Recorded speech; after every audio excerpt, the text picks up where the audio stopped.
My wife looked me dead in the eye across our kitchen table and said, "Only insecure men need monogamy. I'm not built to sleep with just one person for the rest of my life. I want an open marriage." Then she picked up her wine glass like she'd just asked me to pass the salt. 2 hours later, she was laughing on the couch, scrolling dating apps. 6 months later, I was in the best shape of my life, running my own growing business, and on a first date with the woman who would eventually become my fiancée. My wife, the one who said she had endless options, was at home alone, staring at a phone that had gone very, very quiet. But that part came later. My name is Aaron. I'm 34 now. Back when all this started, I was 29, married for 5 years, and still under the illusion that if you just loved someone hard enough, you could hold everything together. I met Mia at a mutual friend's 26th birthday. She was the loud one at the end of the table, arguing with some guy about relationships. "I don't believe humans are meant to be monogamous," she said, waving a fork around. "It's just conditioning. Only insecure people care who their partner sleeps with." Everyone laughed. I did too. At the time, it sounded like theory. The kind of thing people say after 2 margaritas because it makes them sound deep. Later that night, we ended up on the balcony together, away from the noise. She asked what I did. I told her I worked in IT, doing back-end systems for a mid-sized company. Not glamorous, but the lights stayed on because of people like me. She called it wizard work and made me explain servers using pizza metaphors. We talked for hours. Music, movies, weird childhood stories. She told me how she'd grown up in a religious household where dating was practically a sin. So in her 20s, she was making up for lost time.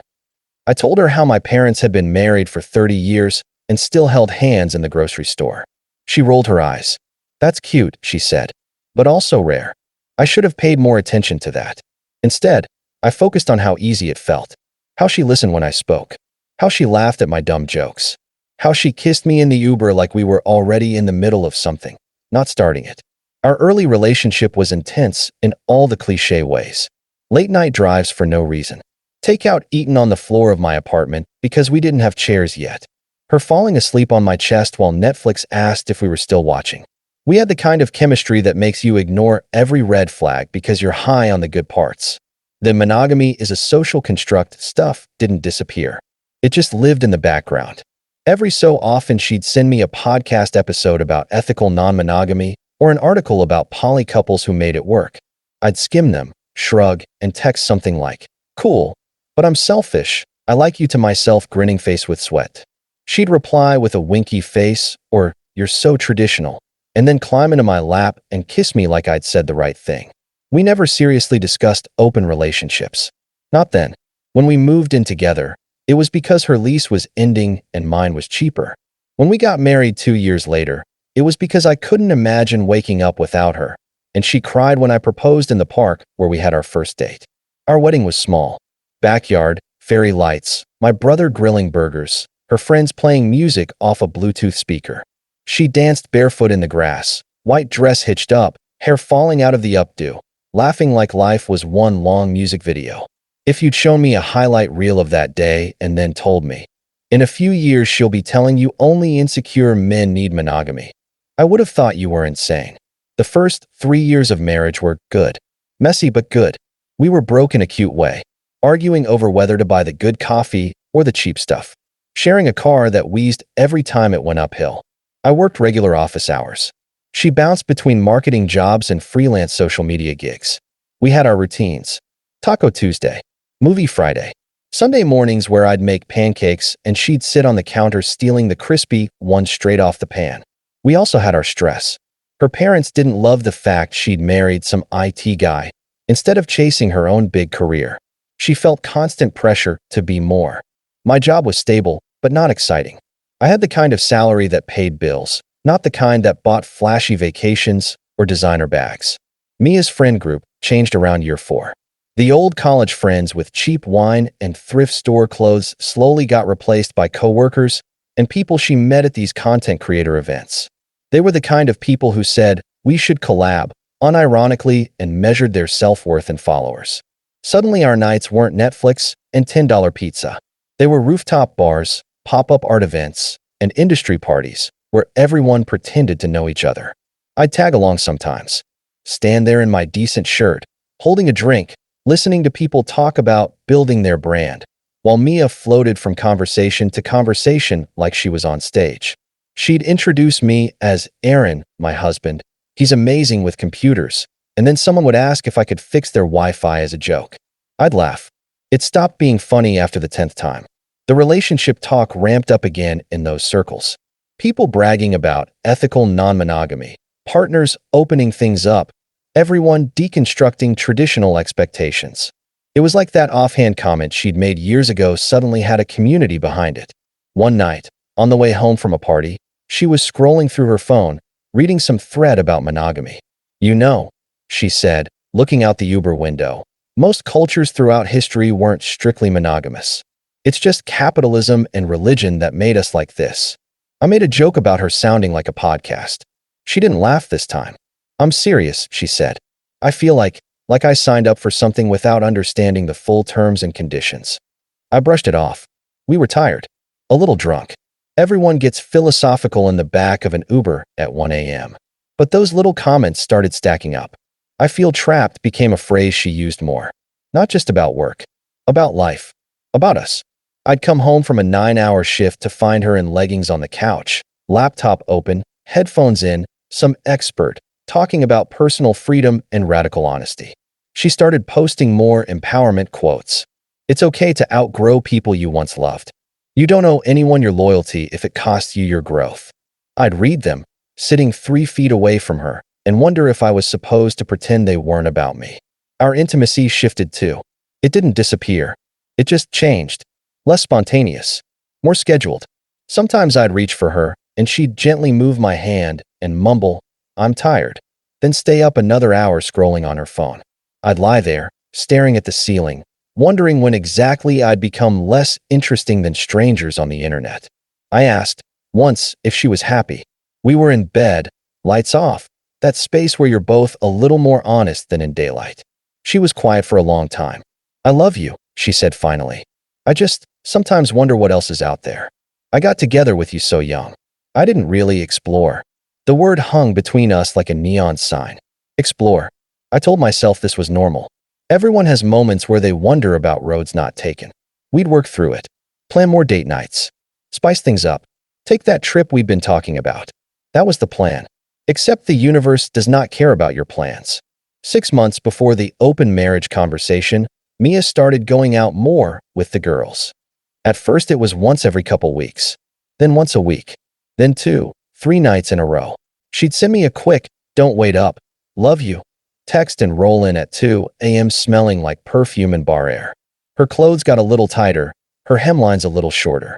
She started wearing the good lingerie on nights she was going out, not on nights we were home. I told myself it was just her being confident, reclaiming her body. All the stuff the internet says you're supposed to cheer for. I cheered, and quietly died a little inside. One Friday, I'd had a brutal week at work. Server migration issues, one of my coworkers quit, my boss on my case. All I wanted was takeout and my wife's head on my shoulder. Mia came out of the bedroom in a dress I'd never seen before. Tiny, sparkly, held together by more hope than fabric. "Wow," I said, trying to keep my voice light. "Where's the party?" She shrugged. "Jess's friend is hosting something. Industry people. Might be good networking." "Cool," I said. "I was actually hoping we could do something tonight. Just us. It's been a minute." She made a face like I'd suggested we rearrange the pantry for fun. "We can do that any time," she said. "These events are important for my career, Aaron. You know that." I nodded. "Of course. My bad." As she picked up her bag, I blurted, "Are you happy with me?" She stopped at the door, turned back. Her smile was tight, polite, the kind you give strangers, not your husband. "I love you," she said. "You're a good man. Please don't make me feel guilty for wanting more than this." She waved a hand around like this was our entire life. When the door shut behind her, the apartment felt too quiet, too small, too full of another sentence I couldn't quite unhear. "You're a good man." Translation, "You're safe." Solid. Boring. The next morning, I found a notification on her laptop. A podcast with the title, "Why Only Insecure Men Demand Monogamy." I didn't listen to it. I just stared at the title and realized things were probably worse than I'd been willing to admit. You'd think the night she actually dropped the words "open marriage" would have been a blow-up. Screaming. Tears. Drama. It wasn't. It was a Tuesday. I'd made stir-fry. She was on her second glass of wine. And somewhere between talking about her latest client and a TikTok she'd seen, she looked at me very calmly and said this sentence that changed everything. I've been thinking about our relationship structure. She paused. I don't think monogamy is working for me anymore. I laughed because my brain thought it was a joke. It wasn't. She went on to explain, in this disturbingly rehearsed tone, how she loved me, how she wanted to stay married, but she also wanted to explore connections with other people. She called it ethical non-monogamy. She called it evolution. She said, only insecure men need monogamy to feel safe. And then she looked right at me, waiting. I'll tell you exactly what I did next. How I agreed. How I smiled. How I watched her run headfirst into the freedom she'd been craving, while I quietly became the kind of man she never believed I could be. And how, by the time she realized what she'd thrown away, it was already too late. But that part, that comes next. I didn't react the way she expected. Inside, my stomach dropped through the floor. Outside, I stayed very, very calm. Okay, I said, like she'd just suggested we repaint the bedroom. Tell me what that looks like to you. That threw her. She'd come armed with arguments and talking points, ready for me to explode so she could call me controlling and closed-minded. Instead, I put the ball right back in her court. She launched into it like she'd rehearsed. How she loved me and wanted me as her primary. How sex and love were different. How monogamy is just fear dressed up as romance. How an open marriage would help us grow and force us to communicate. She even had rules ready. No bringing people back to our place. No sleeping with close friends. Use protection. Tell each other enough so there were no secrets, but not so much that it hurt. It all sounded very polished. Very podcast. Then she said the part that really stuck with me. I don't want to lie to you, Aaron. I want to be honest about who I am. I'm not built to be with one person forever. I need to explore, but I don't want to lose you. There it was. She wanted the cake, the plate, the fork, and a to-go box. And this would be both of us. I asked, open for both? Her smile faltered for half a second. Of course, she said. I mean, I don't think you'd really. I don't know if you'd want to. But yeah, technically, both. There it was again. Technically. She didn't really see me as someone with options. I was the stable foundation. The guy at home. The safe harbor. In her head, she was the one with endless doors to walk through. I sipped my water and stared at the table for a long moment. Every part of me that grew up on one person forever wanted to flip that table and walk out. But another part, the one that was tired of being the only one trying to keep us in a relationship she'd already half checked out of, that part was very, very done. Okay, I said finally. Let's do it. Her eyes went wide. What? You want an open marriage? Fine. Let's try it. She blinked. You're serious? Yeah, I said. As long as it's equal. Both of us. Same rules. That's when I saw it. The tiny flicker of panic underneath all the evolved language. Because for the first time, she had to picture me with options too. She covered it quickly. This is really mature of you, she said. Most guys would freak out. Maybe most guys are insecure, I said, and watched her flinch just a little. We spent the rest of dinner hashing out logistics, like we were planning a project and not cracking our marriage open down the middle. Curfew? No. Sleepovers? No. Emotional relationships? We'll see. What happens if someone catches feelings? We'll communicate. What happens if it blows up our marriage? We won't let it. Sure. Because humans are great at controlling feelings once they're out of the box, right? That night, she fell asleep quickly. I lay awake staring at the ceiling, heart pounding, mind racing. What did I just agree to? Why didn't I fight harder? Why did I say yes? The honest answer? Because I realized something brutal. She was already gone.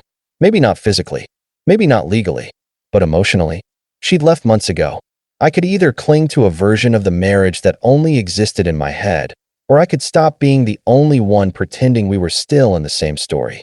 Agreeing to the open marriage wasn't me being okay with it. It was me finally matching reality. The next few weeks were surreal. It started almost immediately.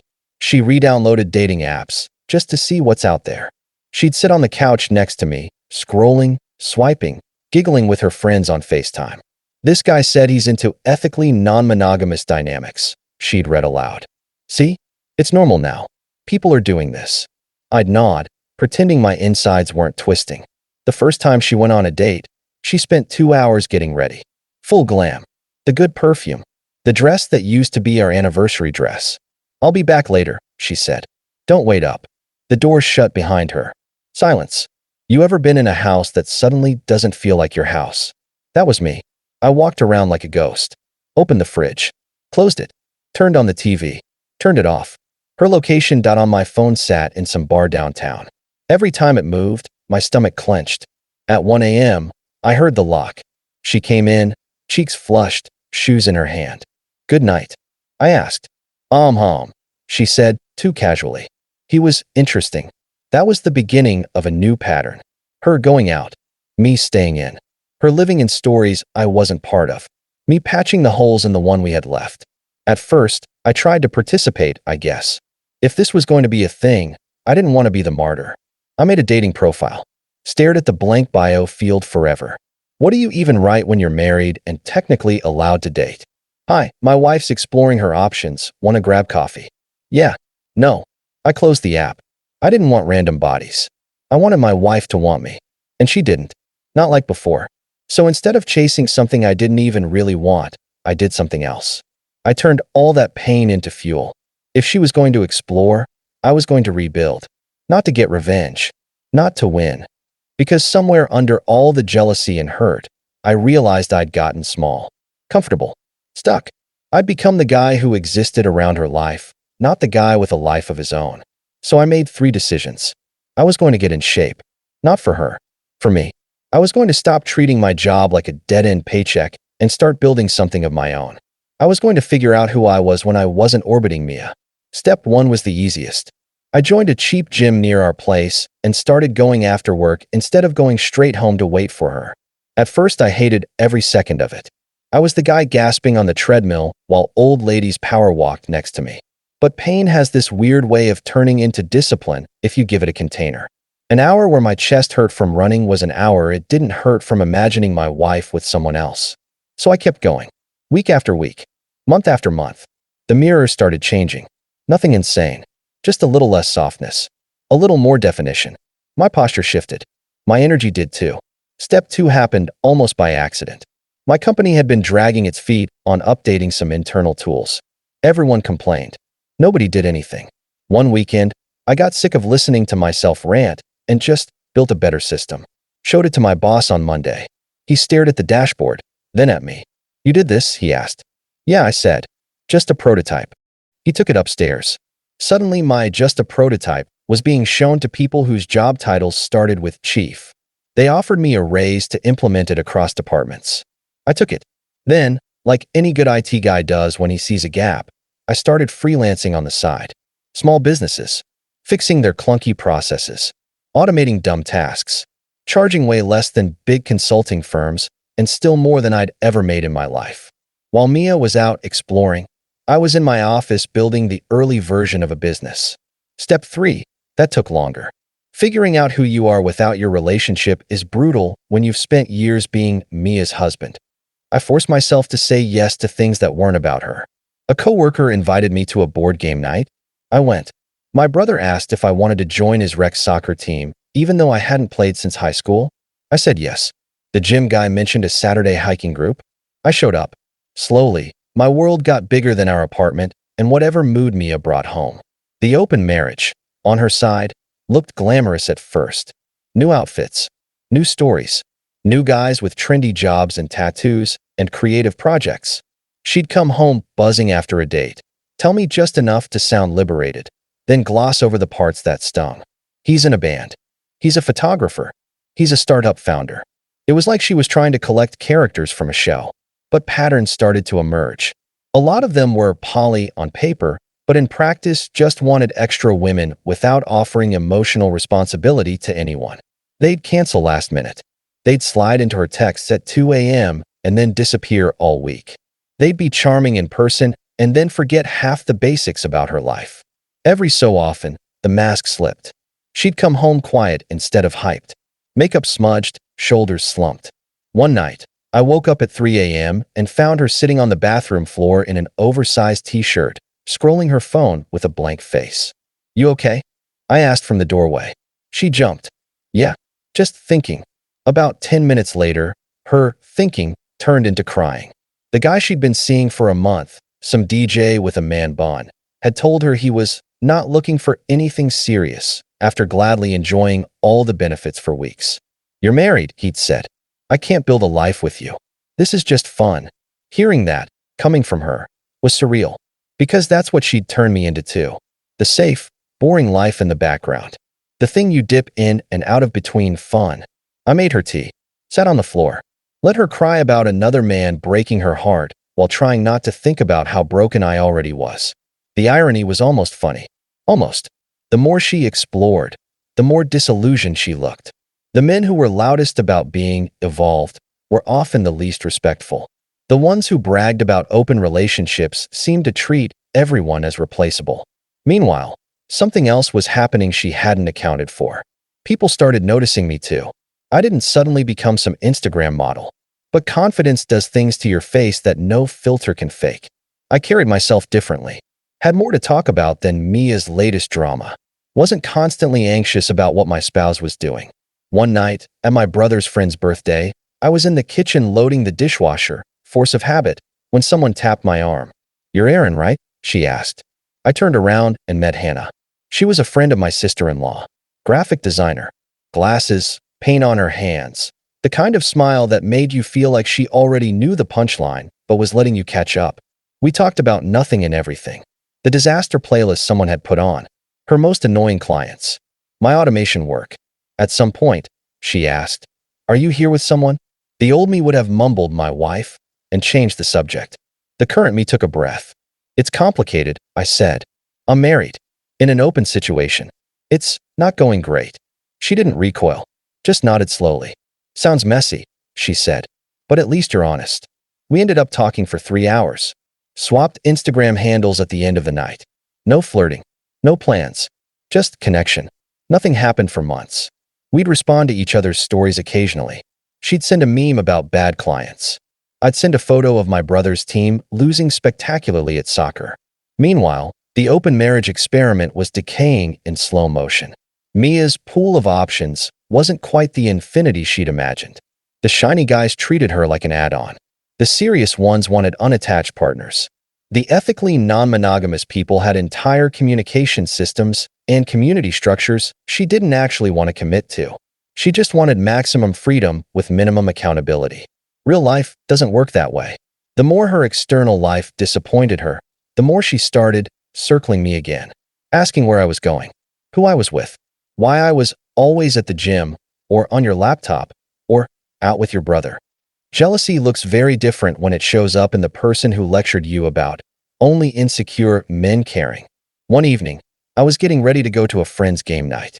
Nothing wild, just cards, snacks, people who knew how to make eye contact. I put on a fitted shirt that actually fit for once. She looked up from her phone. Wow, she said. Who are you trying to impress? Myself, I said, mirroring the line she'd used on me months before. She didn't like it as much on the other side. A few weeks later, Hannah invited a group of us, mutuals, to a small gallery show she was featured in. I mentioned it casually over breakfast. Going to a gallery tomorrow night, I said. Hannah's showing some pieces. Hannah, she repeated. Who's Hannah? I realized I'd never said her name out loud at home. A friend of my brother's, I said. Graphic designer. Met her at that birthday a while back. Her expression shifted so fast it would have been funny if it didn't hurt. And you're going alone? She asked. Yeah, I said. It's not a couple's thing. Just a show. She stabbed her fork into her eggs a little harder than necessary. I thought you didn't date, she said. I haven't been, I said. This isn't a date.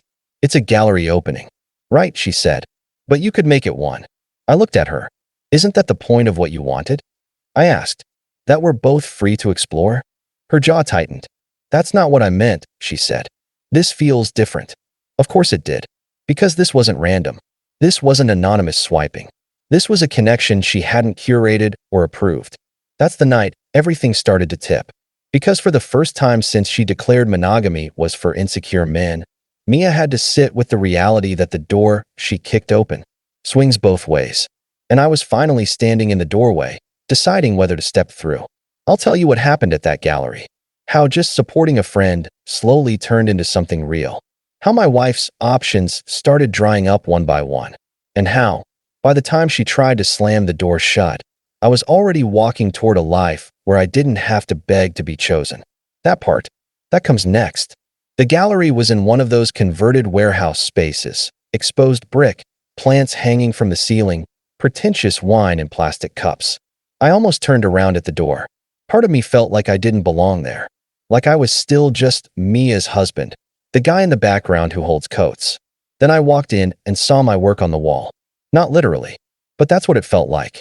One of Hannah's pieces was this chaotic grid of lines and shapes, messy up close, clean from a distance.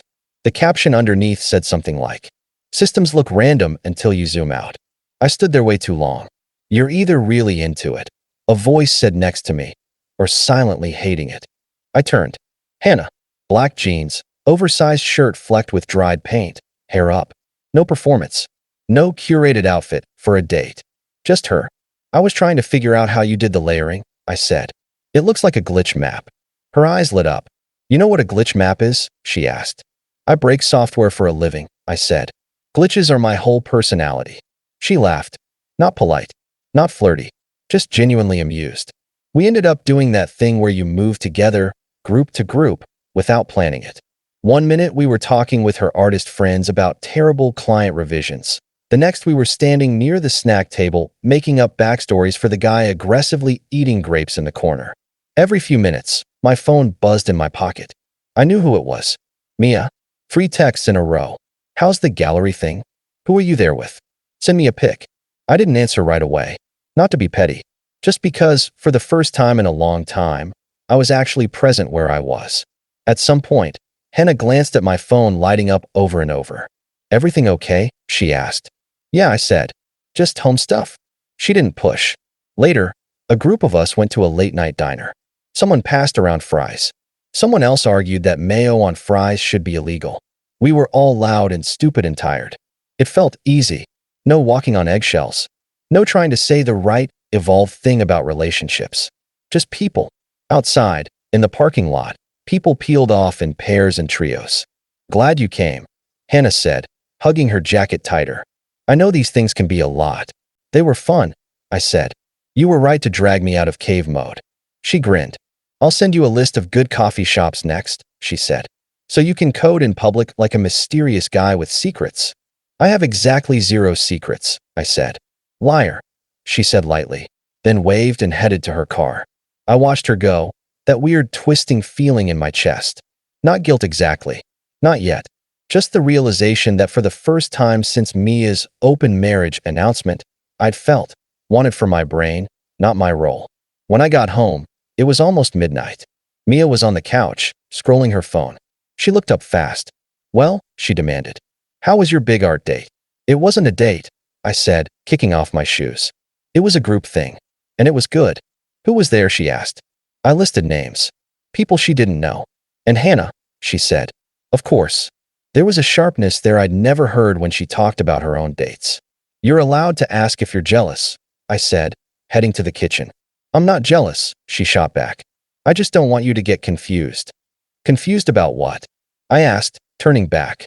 About what this is, she said, gesturing between us. We're married, Aaron. We're just expanding. I don't want you thinking some girl from a gallery is going to swoop in and fix your life. Right. Because only her dates were spiritual awakenings. Mine were potential threats.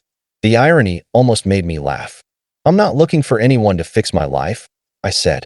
I'm just living it. She rolled her eyes and went back to her phone.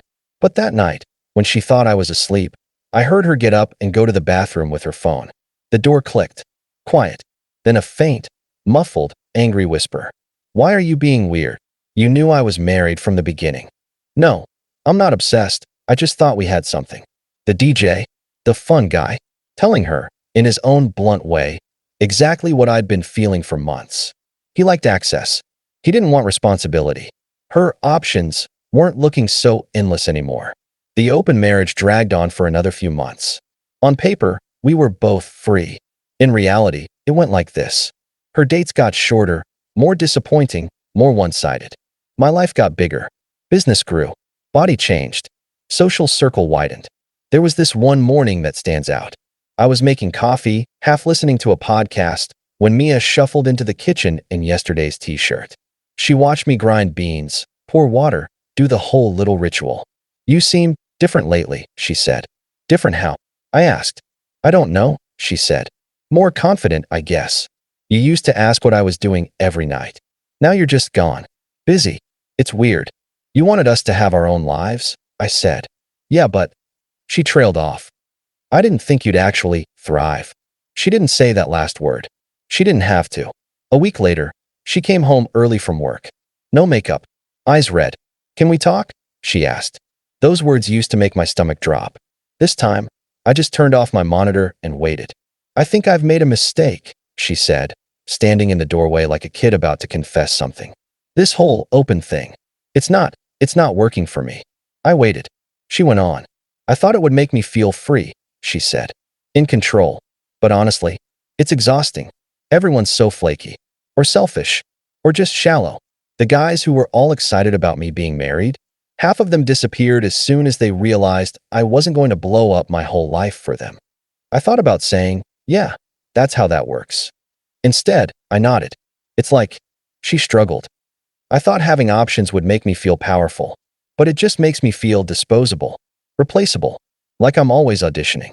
That sentence, coming from her, hit hard, because that's exactly how I'd felt watching her scroll, dress up, walk out, while I sat home holding our history. "What are you saying?"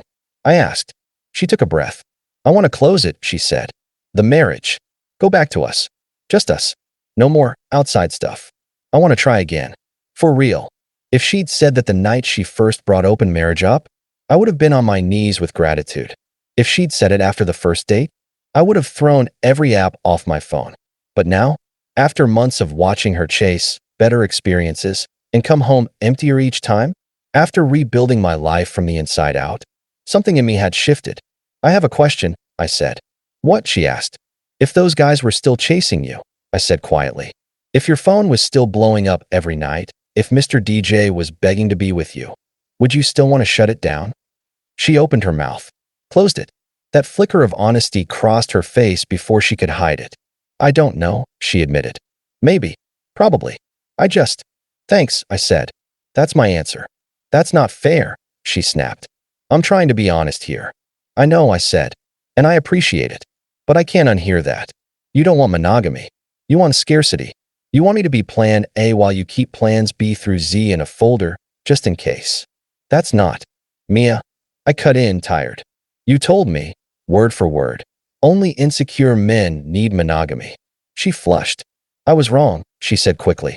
"Okay. I was being, I don't know, arrogant. I thought I was above all that. But I'm not. I want you. I want us. I'm saying that. Doesn't that count for something?" It did. Just not enough anymore. Because here's the part nobody likes to admit. Sometimes you don't get back to the starting point.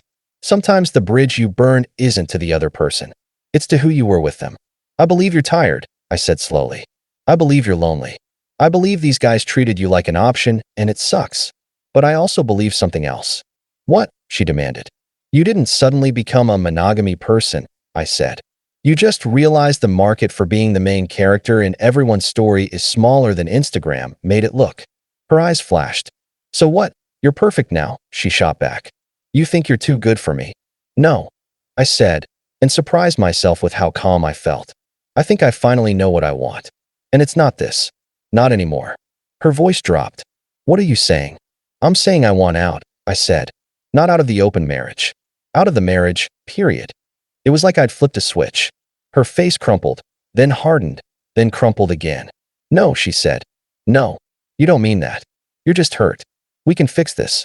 We'll go to therapy. I'll delete the apps. I'll block everyone. I'll do whatever you want. Just don't throw us away." I stared at her. "You threw us into a meat grinder the day you decided commitment was optional," I said. What you're doing now, this is damage control, not love." Tears spilled over. "I chose you," she cried. "I'm choosing you now. Because Plan B bailed," I said gently. "You're not choosing me. You're retreating to safety. Big difference." She stood there shaking, anger and fear battling on her face. "I thought you loved me," she whispered. "I do," I said. I probably always will in some way. But I love myself too now. And that version of me, the one who waits at home while his wife tests her market value, he's done. Silence. The fridge hummed again. That stupid fridge always picked the worst times. You're leaving me for her, she said suddenly. For Hannah. I shook my head. I'm leaving you for me, I said. Hannah or no Hannah, I can't unknow what I know now. That if the right shiny thing came along, you'd want the door open again. I don't want to live with that hanging over my head. She's never going to trust you either, Mia snapped. You know that, right? Once a cheater, always a cheater.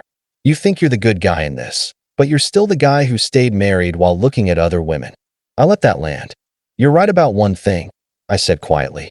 If I do build something with someone else, I want to enter it clean. No gray areas. No technical justifications. I want to be able to say I left before I started anything serious. Her eyes widened. You haven't. No, I said. I haven't. Not because I'm a saint. Because I know myself. I know that if I crossed that line, it would be 10 times harder to leave for the right reasons. She stared at me like she didn't recognize me. Maybe she didn't. Because the man standing in front of her wasn't the one who'd nodded along obediently when she declared only insecure men wanted monogamy. He was the one who finally said, maybe I am insecure. Insecure about wasting the rest of my life with someone who thinks loyalty is a phase. The divorce wasn't quick. They never are. Money, lease, accounts, all the boring, practical strings that keep two people tied together long after the love unravels. We didn't scream at each other. We didn't throw plates. We sat with a mediator and divided our life like co-workers splitting up a failed project. Her friends took her side, mostly. Mine took mine, mostly. Social media did its thing. Breakups during open relationships are always messy. One mutual commented under a vague meme she posted. Nobody except us knew how long the mess had been silently growing. I moved into a small apartment closer to my new office. Bought secondhand furniture that didn't have memories embedded in the cushions. We signed the final papers on a Tuesday. Walked out of the courthouse into bright, stupid sunshine. She turned to me on the steps. We could still fix it, she said quietly. You know that, right? We could start over. New rules. New relationship. I shook my head. No, I said softly. We already tried an open marriage. I'm not interested in an open wound. For the first time, she didn't argue. She just nodded, wiped her eyes, and walked away. No dramatic goodbye. No last-minute kiss in the rain. Just two people who'd taken a wrecking ball to something they weren't ready to maintain. If this was a movie, I'd say. And then Hannah and I got together immediately, and it was perfect.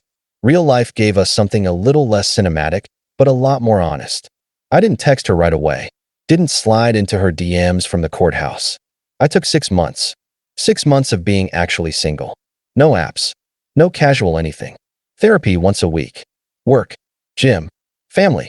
Getting used to the sound of my own thoughts again.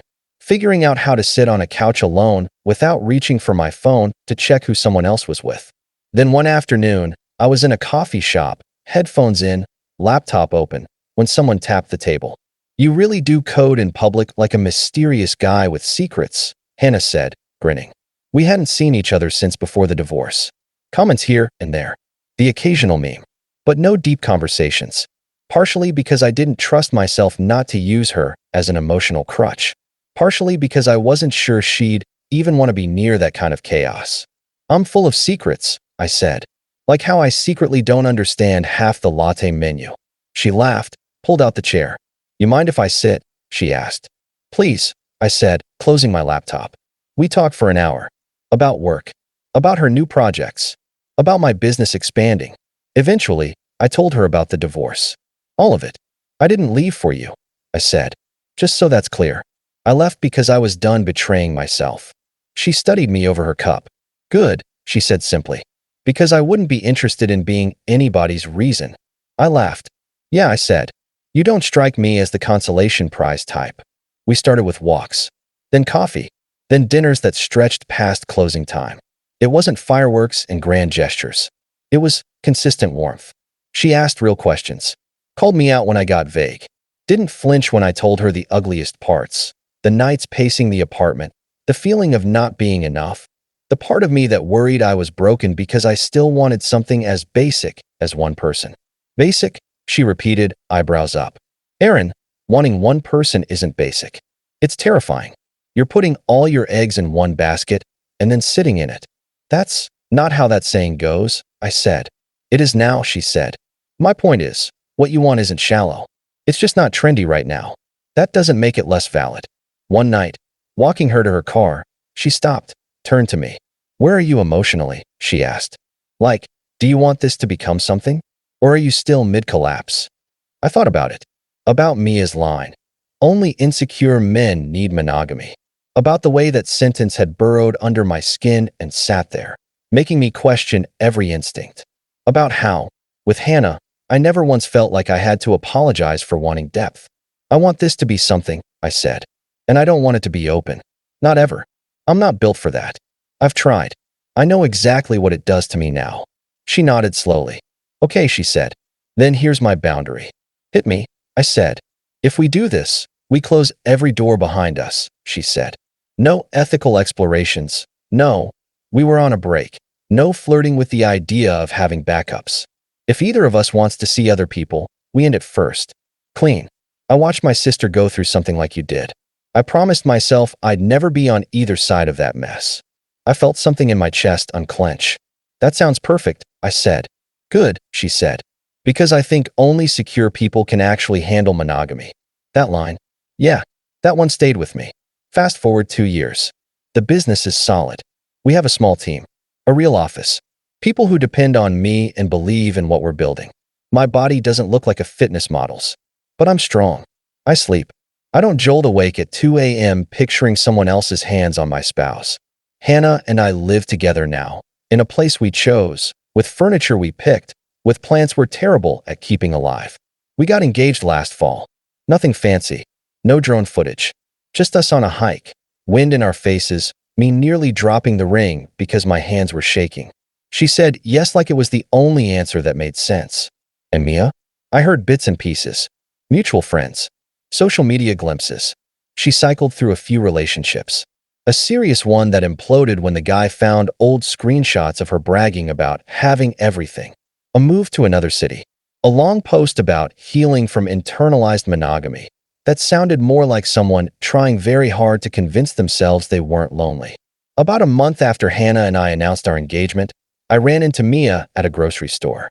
No dramatic music. No slow motion. Just two people reaching for avocados. She saw the ring first. Then Hannah, walking up behind me, joking about the price of cucumbers. Mia's eyes flicked between us.